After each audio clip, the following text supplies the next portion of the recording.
भाजप सरकारचं काय करायचं बघायला भाजप आहे, मतं खाल्ले, लाडकी बहीण म्हणले, मतं लुटून घेतली, आता कोणता योजना आहे काय नाही। पोलीस प्रशासन मात्र येत आहेत, बघत आहेत, बिचारे घरचे उपाशी राहून काम इथं बसून रात्र काढालेत। फक्त पोलीस प्रशासनाचं मात्र सेवा आहे।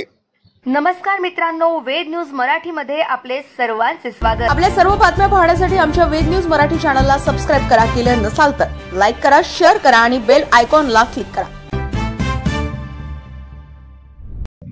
नमस्कार मित्रांनो, वेद न्यूज मराठीमध्ये आपले स्वागत आहे।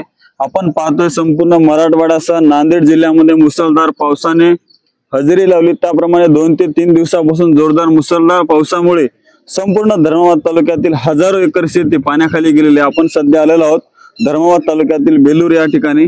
कंदाकृती मार्ग हा जाणारा मुख्य हायवे रस्ता असून याप्रमाणे या बेलूर येथील हजारो एकर शेती पाण्याखाली गेली आणि जाणारा मुख्य रस्त्यावर 2 दिवसापासून पूर असा रस्त्यावर पूर्ण आहे, समुद्रासारखाचा रूप आलेला आहे। आपल्यासोबत बेलूर येथील सर्व ग्रामस्थ आहेत, आपण त्यांच्याकडून जाणून घेऊया शेतीचं कशा प्रकारे नुकसान झालं, किती शेती पाण्याखाली गेलेली आहे।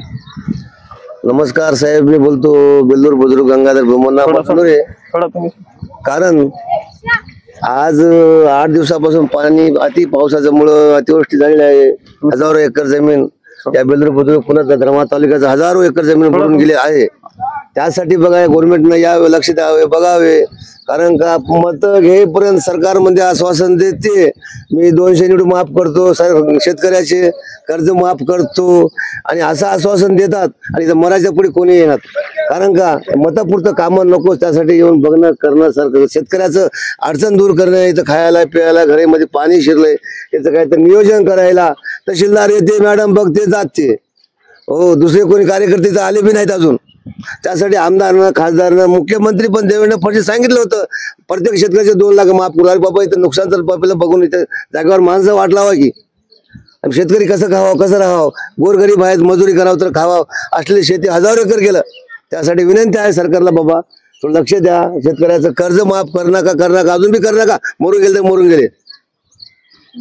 त्यासाठी सगळ्या शेतकऱ्याचं विनंती आहे, बाबा आमचं नुकसान भरपाई लवकरात लवकर द्यावे, बघावे, करावे। किती दिवसापासून शेतामध्ये पाणी आहे? 8 दिवसापासून पाणी आहे। आलेत कोणी प्रशासन? तहसीलदार मॅडम आलेत, बघितले, गेले। दुसरं कोणी तर काय द्यायला नाही, कोणी काय खायला नाही, घरात पाणी शिरले, सगळे लोक उपाशी आहेत। काही गावामध्ये सुद्धा पाणी, रात्रभर कोणी झोपले नाहीत। काय तर कोणीतरी येऊन चला बाबा काय झालं गावात हिंडायला पाहिजे की नाही।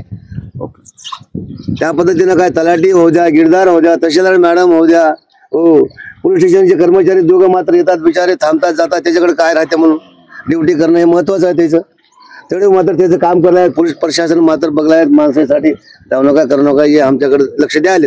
खरोखरच अतिशय दुःखद घटना। जवळपास 6 ते 7 दिवसापासून 8 दिवसापासून असं पाणी आहे नागरिकांचं। त्याप्रमाणे आपण गावामध्ये सुद्धा पाणी शिरलंय। तलाठी कोणते प्रशासन आलेत का?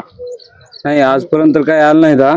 ते रोडावरून येऊन फक्त हे पाणी आलेले, पिकं बुडालेले जेवढे बघून येऊन गेलेत। आज बघितलं तुम्ही, बघू शकता आज चौबाजूने आज फक्त पाणी दिसाले, तिथं वरी काहीच नाही। आणि आज 4 दिवस झालं गावात लाईट नाही, पियाला पाणी नाही। आज धर्माबादवरून बॉटल आणायत 20 लिटरची कॅन जार, फक्त ते 20 रुपयाला 1 जार। मग आता ही माणसं काय करावं, गावातली माणसं सांगावं आता गव्हर्नमेंट। पिण्याची पाण्याची व्यवस्था सुद्धा अजिबात नाही, पाण्याची सोय नाही अजूनही। पिण्याच्या पाण्याची व्यवस्था, पिण्याची पाण्याची व्यवस्था नाही। 3 दिवस झाला, 3-4 दिवस करंट नाही आमच्या गावामध्ये बिलकुल बी। आणि कोणती व्यवस्था म्हणजे आम्हाला गव्हर्नमेंटनं कोणती बी आम्हाला सहायता केली नाही अजून। आम्हाला कमीत कमी सहायता आणि याची नुकसान भरपाई जल्द काय म्हणतात?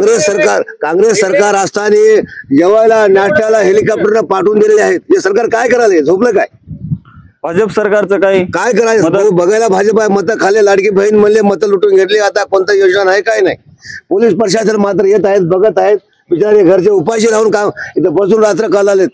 फक्त पोलीस प्रशासनाचं मात्र सेवा आहे। गावचे सरपंच आपल्या सोबत आहेत। साहेब, आपली जवळपास 4 ते 5 दिवसापासून संपूर्ण गावामध्ये पाणी आणि गावाला सुद्धा पाण्याने वेढा घेतलेला आहे। तर आपली काय मागणी आहे प्रशासनाकडे?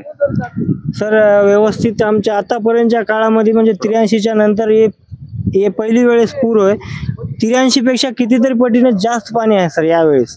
आणि आमच्या खरंच शेतकऱ्याचं एवढं तोंडाला आलेले पीक गेलेले आहे, कारण की शेतकऱ्याचे आता म्हणजे खूप अन्याय झाले म्हणलं तरी चालते सर. आणि प्रशासनाने योग्य येऊन कर्मचारी असतील, तहसील कार्यालयाचे कर्मचारी असतील, हे सगळे उभे येऊन रोडवर बघून गेल्यापेक्षा जे व्यवस्थित पाणी उतरल्यानंतर पंचनामे करून जे नुकसान भरपाई होईल ते लवकरात लवकर शेतकऱ्यापर्यंत पोहोचावं आमची विनंती आहे. नक्कीच आपण पाहू शकतो संपूर्ण पाणी घेतलेलं आहे आणि तलाठी तहसीलदार जे काही प्रशासन येत आहे रोडवरनं आपण फोटो काढते, फोटोशूट करते आणि जात आहे. खरोखर फोटोशूट न करता नागरिकांची काय समस्या आहे, शेतकऱ्यांची काय समस्या आहे याकडे लक्ष देऊन त्वरित त्यांना संपूर्ण ओला दुष्काळ जाहीर करून आणि सर्व शेतकऱ्यांना जे आपली मागणी आहे शेतकऱ्यांची ते लवकरात लवकर द्यावी अशी संपूर्ण धर्माबाद तालुक्यातील व बेल्लूर गावातील सर्व नागरिकांची प्रतिक्रिया आहे. जशास तसे ताज्या घडामोडी पाहण्यासाठी व आपल्या परिसरातील बातम्या प्रसारित करण्यासाठी आजच आमच्या चॅनलला सबस्क्राईब आणि लाईक करायला विसरू नका. संपर्क करा वेद न्यूज मराठी, सिद्धेश्वर मठपती, मुख्य संपादक.